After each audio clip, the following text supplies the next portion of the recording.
Aquí no hemos venido a corear consignas sectoriales, ni a levantar emblemas partidarios, ni divisas tradicionales o no. Hemos entonado el himno patrio, levantado la bandera nacional y hecho flamear sus colores inmortales.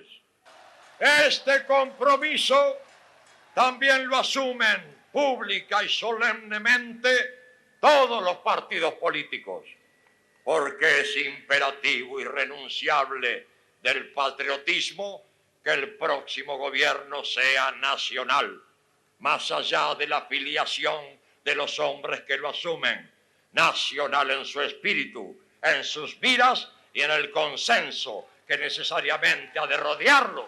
Como es nacional esta inmensa conjunción de todos los sectores políticos y sociales necesarios protagonistas del rescate del país.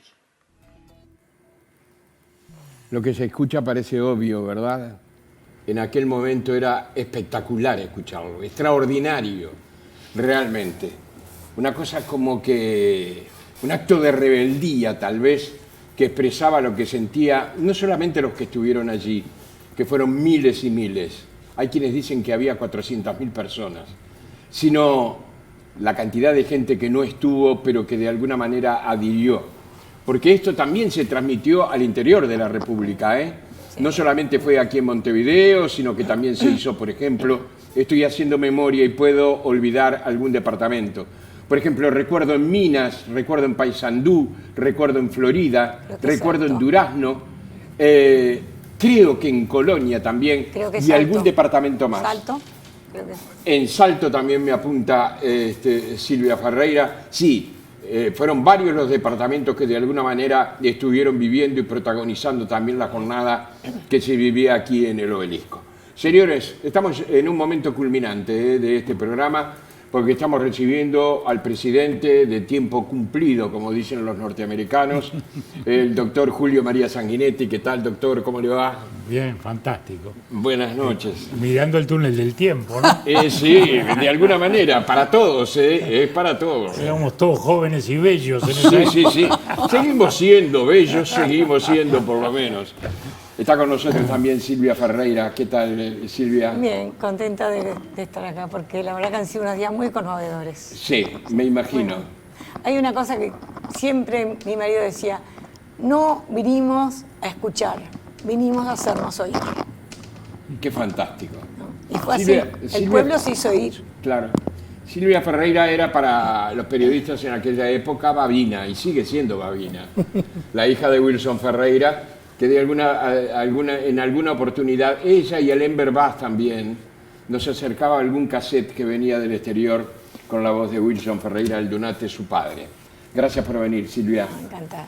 Y con nosotros también alguien que representa muchísimo lo que tiene que ver en todo este proceso que se vivió en la postdictadura, que tiene que ver con el movimiento sindical, que tiene que ver con una figura que realmente ha dado su propio perfil, hoy lo tiene, y se escucha su voz. Richard Reed. ¿Cómo estás, Richard? Bien, muy agradecido de estar acá, rodeado de gente que nos hace recordar ese túnel del tiempo. Yo le decía a Julio ahí afuera, pensar esto que estábamos viendo, esa cantidad de gente ahí arriba, fue la síntesis de lo que crearon esta democracia a partir del 1 de marzo del 85 hasta hoy, y por suerte por muchos años más. Creo que esa tribuna, ese estrado lleno de gente, habría que hacerle una foto y decirle, bueno, estos son, porque detrás de todos ellos estábamos nosotros. Por lo tanto, yo creo que hay que reconocerle en el tiempo y en la historia y en la gesta histórica que fue ese día a todos los que estaban ahí arriba, ¿no? Claro. Uno de los protagonistas, sin duda, fue el doctor Julio María Sanguinetti, que en esos tiempos también estaba en representación del Partido Colorado con algunos compañeros, negociando con las Fuerzas Armadas la salida hacia la democracia, que era un paso que venía duro, que venía difícil, que para algunos era un hecho inevitable, pero que para otros era un hecho muy difícil de concretar. Yo creo que está bien que el doctor Sanguinetti, el presidente Sanguinetti, comience a contar algo que tenga que ver, que tenga relación con el acto del obelisco? Bueno, para empezar, la génesis. Sí, yo creo Sí, que lo más nosotros nos lo reuníamos- primero es eso, ¿no? Nosotros nos reuníamos los domingos, de tardecita, tipo 7 de la tarde, en la casa de Pibel, de don Juan Pibel Devoto, el gran historiador. Cuando dice nosotros se refiere a dirigentes, dirigentes colorados, Ahora te digo. blancos y cívicos. En la casa de don Juan Pibel, en la calle Yauri, 484. Entonces, íbamos Tarigo, Jorge Valle y yo. Y Gonzalo Aguirre siempre. Después a veces estaba Fernando Liu y alguna vez también Carlos Julio. Y era una reunión en la que estábamos todos unos domingos, elucubrando, qué hacemos, qué no hacemos, ubiquémonos en el momento. Ya había habido elecciones internas, de modo que nosotros teníamos la legitimidad que nos había dado el voto en la dirección de los dos partidos tradicionales Claro. y de la Unión Cívica. No el Frente Amplio, que aún no estaba autorizado, que aún no estaba legitimado. Ese fue uno de los temas centrales del asunto.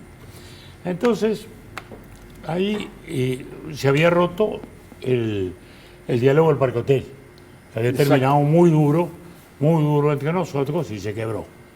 Estamos hablando de julio. Fueron ustedes los que concretamente julio, se sí. retiraron. Sí, exactamente. Los políticos. Me tocó a mí. Bien. Y entonces estábamos ahí en uno de esos domingos, ¿qué hacemos? ¿Qué no hacemos? Había quedado todo muy estancado. Se endurecieron, los militares se endurecieron Y a su vez, después del parque. y a su vez, desde las alturas, el presidente, el general Álvarez, no tiraba acá tanto, todo tipo de provocación, que cerraba un semanario, que metían preso a uno, esto, que lo otro, todo el tiempo el palo en la rueda.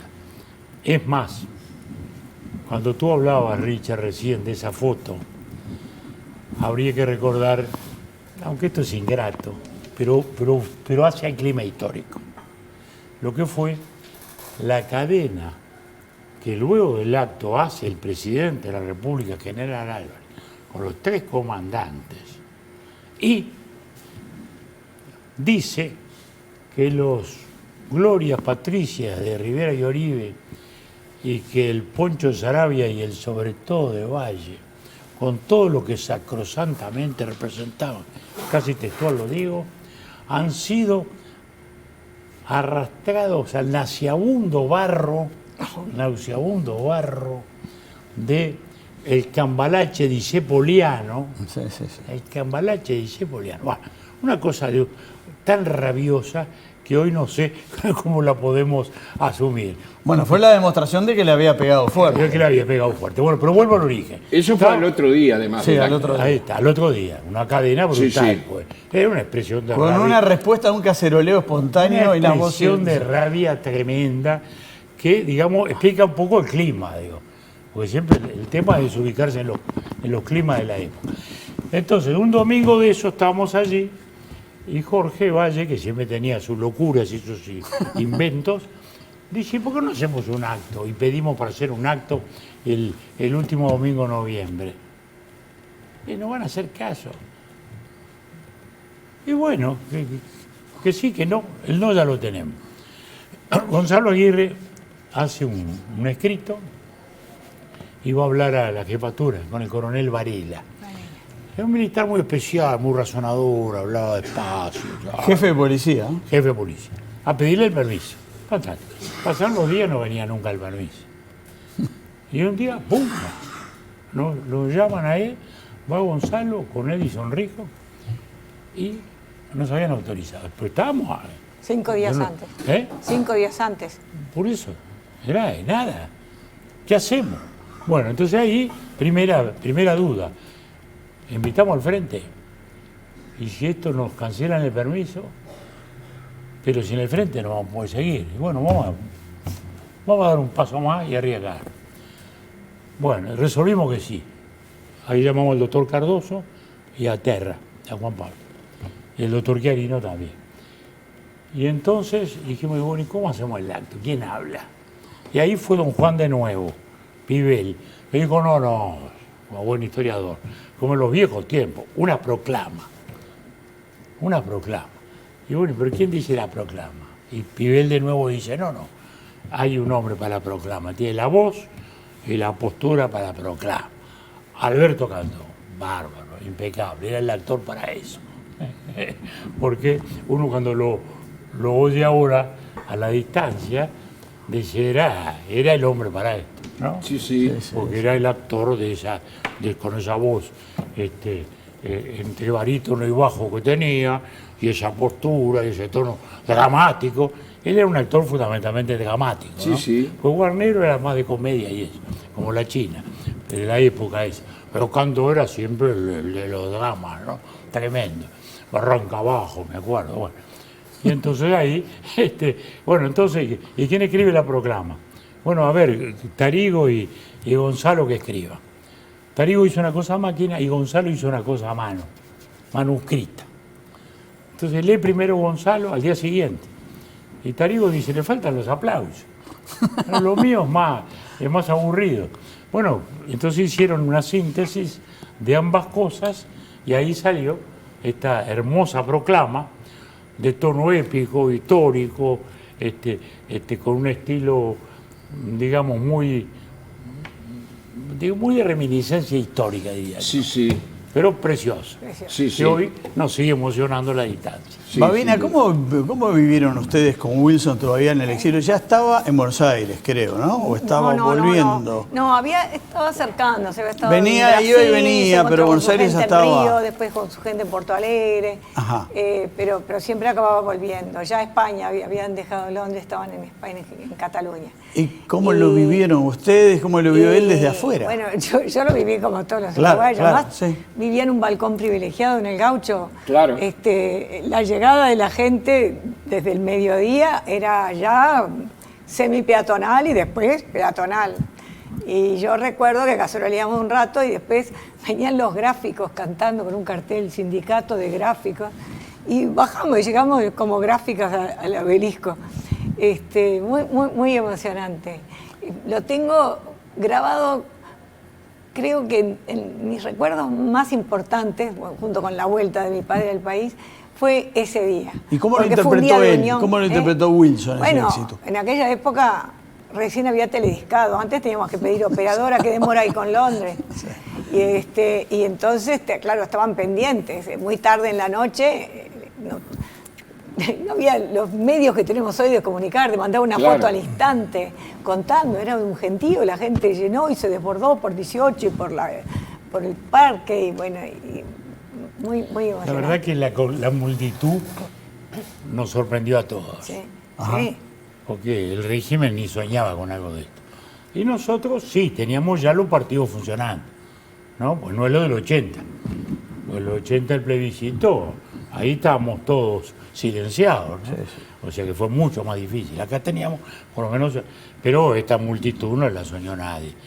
Y yo creo que ese corto plazo también nos sirvió, porque yo creo que no se dieron cuenta que nosotros, de hecho, estábamos ya incorporando al frente que dejaba ese proscrito. Lo Ya desprescribieron estaba. ahí Entonces, arriba. por eso. Pero yo creo que fue sorpresa. Si lo hubiéramos dejado tiempo más a meditar, o nos hubieran dejado más tiempo a meditar, de repente prohibían todo. Pero así fue, por suerte. Pero además se dio un hecho muy importante, ¿no? Fue el último domingo del mes de noviembre, donde generalmente Bueno, esa fue se la hacen idea. las elecciones. Esa fue la idea de Jorge, Claro. un año antes exacto. Ahí Y fue está. un año de Mucha muchas vida. movilizaciones, Jorge, Sí, sí. justamente. Claro. Ya ustedes habían tenido el 1 de mayo en el Palacio Legislativo. Sí, 1 de mayo, que también tuvimos que negociar con el coronel Varela.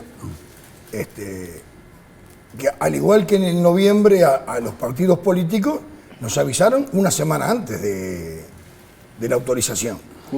Y nos Jugás autorizó. mañana. Ponete Jugás los mañana zapatos. en el Palacio Ponete los zapatos Legislativo, que jugás declara mañana. General Flores. Era que si estuvieras en Egipto, entre la pirámide de Keopsis, era impresionante. Se imaginaban que iba a ser 2 paños de gente, 2. Eso se imaginaban. Creo que también en el acto del obelisco, con todo ese monte que iba a pasar desapercibido. No pasó desapercibido. Bueno, creo que lo eligieron por ese Nada, lugar. yo no sé si fueron 400.000. El número no importa. Lo que estaba eran manifestaciones desde la mañana. Sí. Nosotros en el Sindicato de la Bebida convocamos a las 9 de la mañana. Salimos caminando por General Flores. Perdón, por Boulevard y agarramos General Flores. Dimos una vuelta porque juntábamos a otro sindicato y luego encaramos de vuelta, acá en Canal 5, por Boulevard Artigas. fue impresionante.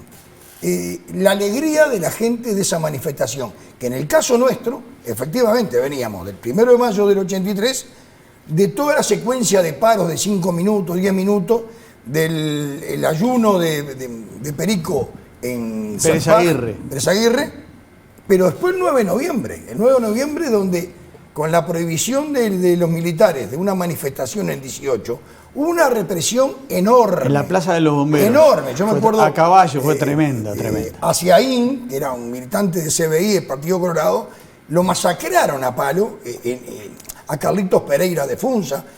Veníamos con mucho empuje, había una movilización permanente en la calle, ya el miedo se estaba perdiendo. Yo creo que fue muy inteligente de la interpartidaria, y Sanguinetti habla de que fue Jorge el Queloy, muy inteligente, porque de alguna manera no digo que encapsuló, pero logró juntar a todas las movilizaciones, que todos tenían un eje principal, que era el retorno a la libertad y la democracia, la amnistía, etcétera, etcétera, en ese acto.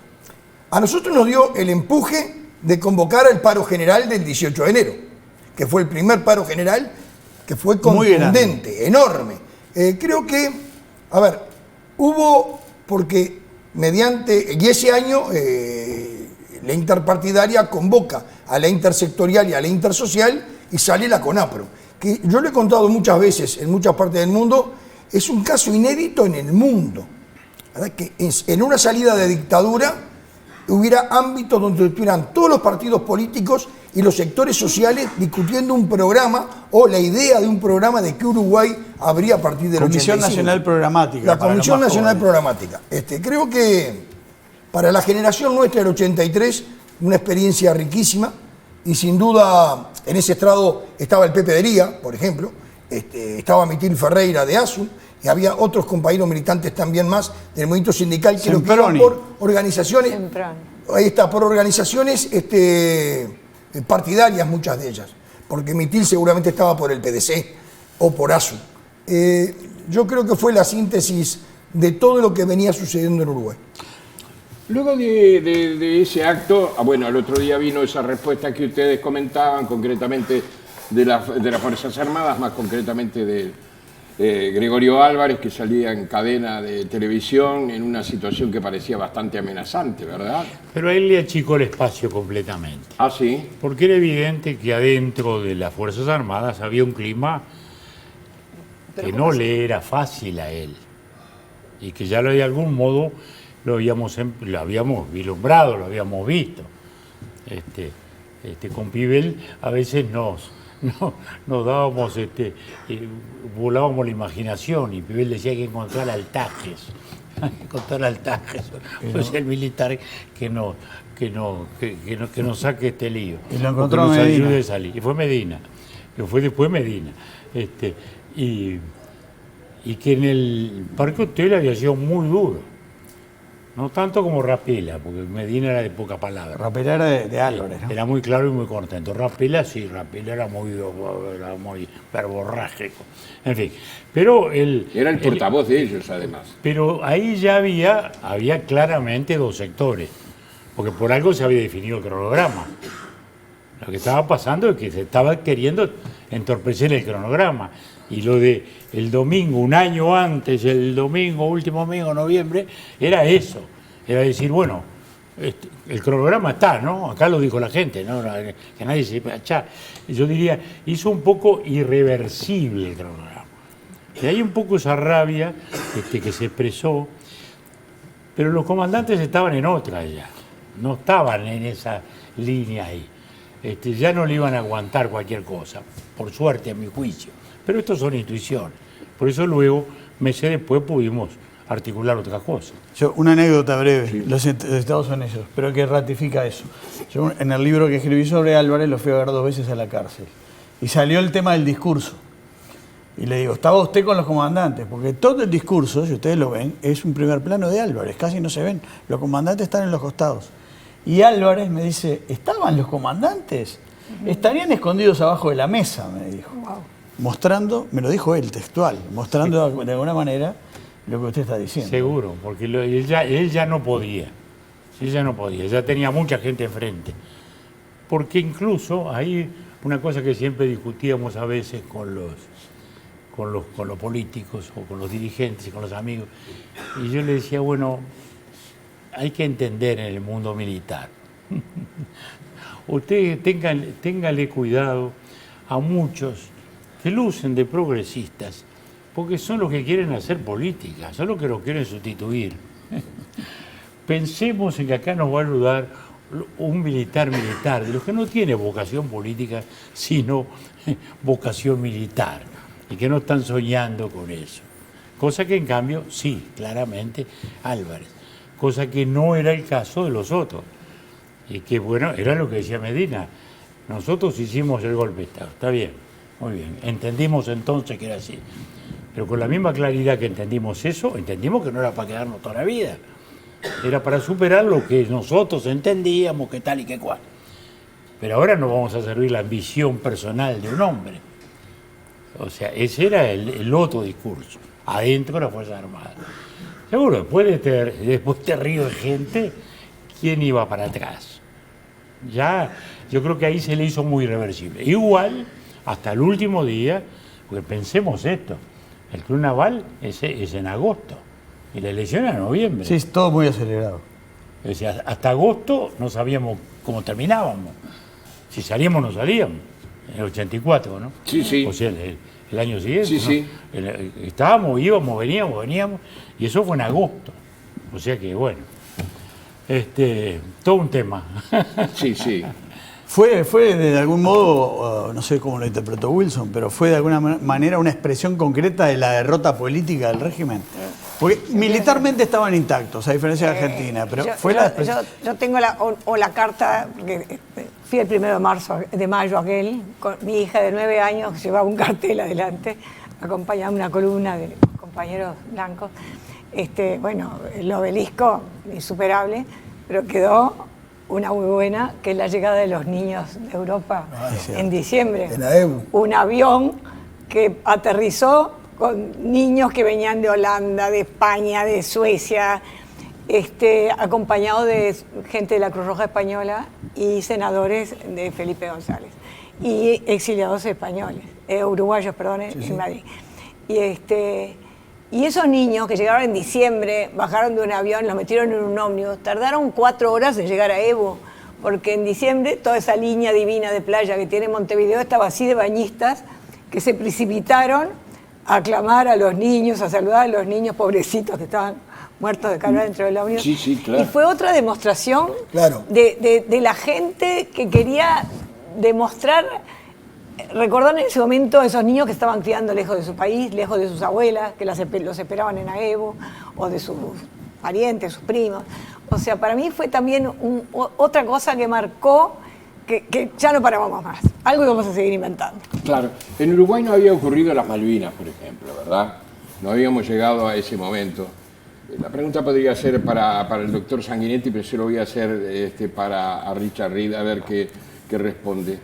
Hay quienes dicen, en ese momento dijeron, los militares entregaron el gobierno porque quisieron.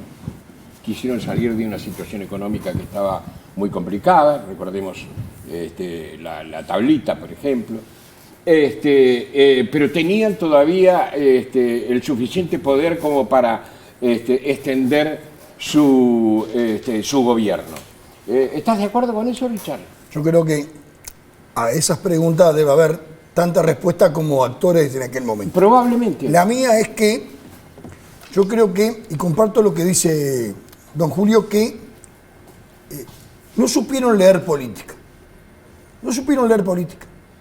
Tenían otra lógica, la lógica militar, y dentro de esa lógica militar había ambiciones personales que no permitían tener una claridad en el análisis de lo que estábamos viviendo. No evaluaron el no del 80. No evaluar el no del 80, creer que esto era Chile, fue un error enorme para ellos, porque no esperaban esa derrota. Pero después viene la interna del 82. Sí, la interna claro. del 82, donde me consta todas las movidas que hubo de los partidos políticos, el voto en blanco marcó una presencia in situ del Frente Amplio. Y a partir de allí, la inteligencia de los partidos políticos de empezar a juntarse y a conversar y ver, vino para quedarse. Yo creo que es a partir del 80. No supieron leer la política. Luego aparece la autorización del 1 de mayo del 83, que es el momento donde irrumpe la gente en la calle, donde nadie esperarían 15.000 personas, 20.000 personas.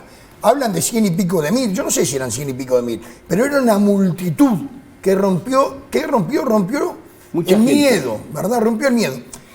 Lo que tú decís es así. La avenida de los Chiquilines, me acuerdo de Melgarejo y un montón de gente, la avenida Chiquilines es porque el acto de 27 de noviembre del 83 dio otro paso más en la ruptura de la cadena del miedo y generó más coraje, generó más credibilidad. La gente se empezó a encontrar en la calle, vecinos que estuvieron 10 años en silencio, sin saber cuál era el vecino que estaba al lado, ¿Qué quién pensaba? era, qué no era, qué pensaba. Un día se encontraron en una marcha, en una movilización. Con los caceroleos. Con los caceroleos, que con los apagones. A ver, yo creo que el pueblo uruguayo se dio y las organizaciones sociales y políticas, el PIT, que fue el puntal, junto con ACEP, con FUCBA, pero el PIT, nos dimos la oportunidad de darle a la ciudadanía sin extremos posibilidades de manifestación. Y eso fue generando coraje.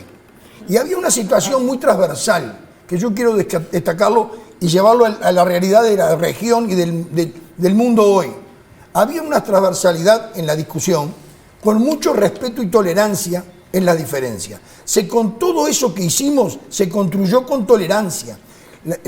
La multipartidaria no la participé, pero sí con la intersectorial con los partidos políticos. Y éramos muchísima gente que teníamos 1000 formas de ver, pero 2 o 3 puntos en comunes. El énfasis estaba en los puntos en comunes, las otras cosas quedaban al costado del camino. Y eso fue una enseñanza para la generación del 83, el construir sociedad a partir de la diversidad, que habría que tomar esa sustancia, traerla hoy de vuelta, Exacto. porque eso es fundamental para que no haya grieta en el país y para decir, bueno, tenemos que discutir más de política, confrontar mucho más la idea, pero con tolerancia y respeto. Creo que esa es la enseñanza del 83. Presidente, los militares, bueno, hubo muchas diferencias a partir de Bordaber, yo si hay tiempo hablaré un poco de eso, pero uno de los objetivos era buscar nuevos dirigentes, liquidar los dirigentes anteriores, a los que se acusaba de cualquier cosa que nunca se demostró, y buscar nuevos interlocutores. Eso fracasó, y el acto fue una demostración del fracaso. Ya había fracasado. En el 82 No, por ya lo había menos y en el fracasado. 80, sí. Ya había fracasado. Porque cuando nosotros tuvimos algunos intentos o algunos escarceos, por ejemplo, cuando el plebiscito del 80, ellos intentan armar 2 comisiones. Una con Paisé Reyes en el Partido Blanco y otra con Carlos Manini Ríos en el Partido Colorado, para ver si podían lograr apoyo para el 80, para la propuesta constitucional, que nosotros la analizamos seriamente y luego le dijimos que no. Pero entonces decían, bueno, sí, pero ustedes no sabemos qué legitimidad tiene. Entonces ahí lo que nos representaban es lo que no estaban proscritos. Nosotros estábamos proscritos. Entonces en esa comisión, Teodoro Jiménez Ariecha, Enrique Tarigo, que ahí aparece, ¿no? Etcétera. Y entonces yo decía, no, pero ustedes son los del pasado. Entonces, por eso fue fundamental la elección interna. Nosotros a esa altura teníamos legitimidad, ya no éramos los mismos. No, claro. Ahora, una cosa interesante, tú que hablabas del plebiscito y tú nombrabas a Chile, Richard, es muy interesante esto, porque en Chile se había hecho el plebiscito constitucional y lo había ganado el gobierno, lo había ganado Pinochet. Y me acuerdo que el doctor Frey nos manda un sociólogo muy bueno, Gerardo Arriagada, después del 80, ¿no? Esto, a ver cómo era que nosotros habíamos podido ganar. Porque el mito era que los plebiscitos, todas las dictaduras lo ganan, desde Napoleón hasta Pinochet. Ese era el mito. Razón por la cual lo nuestro fue algo sobresaliente. Querían ver cuál era el resorte psicológico. No nos olvidemos de esto, el contexto. El contexto era muy importante.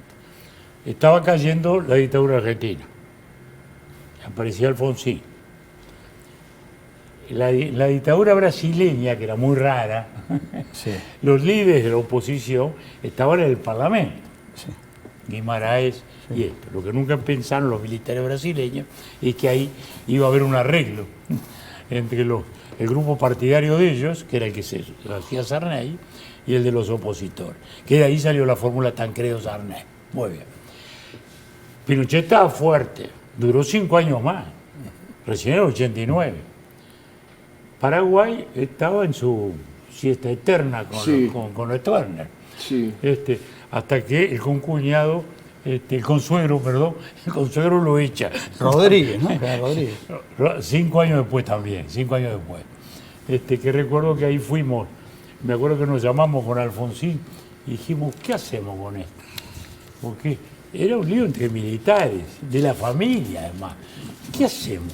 No, pero mirá, el hombre dice que va a cumplir. Y digo, vamos ahí y al revés, tomarle la palabra, abrazarlo. Y ahí fuimos con Sarney y con Alfonsín. Y el hombre cumplió. El general Rodríguez entregó. Se nos fue el tiempo. Hay algo que quiero, que me molestaría no decir. Con mucha justicia se habló concretamente de lo que significó la aparición de los semanarios en la prensa escrita. Fueron muy importantes, trascendentes, realmente todos, con desventuras importantísimas. Pero yo no quedaría tranquilo, no quedaría calmo, digamos, conmigo mismo, si no menciono también el aporte que hicieron algunas emisoras de radio en ese momento. Estoy pensando, por ejemplo, en Never Araujo, estoy pensando en Rubén Castillo, estoy pensando en Germán Araujo, que vino después, sí, eso sí, vino pero por los años 80 aproximadamente. Es probable que yo esté olvidando algunas cosas, pero digo esto porque yo lo viví en el caso, por ejemplo, de En Vivo y en Directo en Sarandí. El permanente llamado para ir a la calle Paraguay. A mí me tocó, yo fui Estaba en servicio de inteligencia. Sí, yo fui a Estados Unidos, me hicieron una entrevista en La Voz de las Américas y cuando vine me tenía una citación para presentarme allí en la calle Paraguay. ¿Qué me hicieron? Estuve 4 horas parado en un lugar donde no había una silla. Después de estar parado 4 horas me dijeron que me fuera. No me dijeron absolutamente más. Pero Never tenía que ir con los cassettes y hacer escuchar eso que a alguien le había resultado algo molesto. Por eso Rubén Castillo trabajaba con nosotros también en correo. Claro, Porque claro. En Estuvo esa preso, época Rubén. los semanarios además Bueno. no eran el semanario nuestro era Ballista. Sí, sí. Pero estaba Wilfredo Penco, José Pedro Díaz, Sí. Wilfredo, que ahora es presidente de la Corte Electoral, del Frente. Sí, sí. O sea, Rubén Castillo. Sí, sí. Me acuerdo, Rubén Y Castillo, a tantos las otros, 5 de la A tarde. las 5 de la tarde. A las 5 de la tarde. Y ahí Estuvo marchamos a preso. las 5 de la tarde con Rubén una Castillo, sonrisa. que además nos acompañó nada más y nada menos que la presentación del 1 de mayo del ¿Qué 83. te parece? Y Graciela Posamay. Yo quería hacer ese recuerdo para esas radios y para esa gente porque Está muy fue bien, claro. muy Muy valioso. justo. Muchas gracias A ustedes. a todos ustedes. Fue muy lindo escucharlos y nos hubiéramos quedado mucho más. Hasta pronto. Gracias.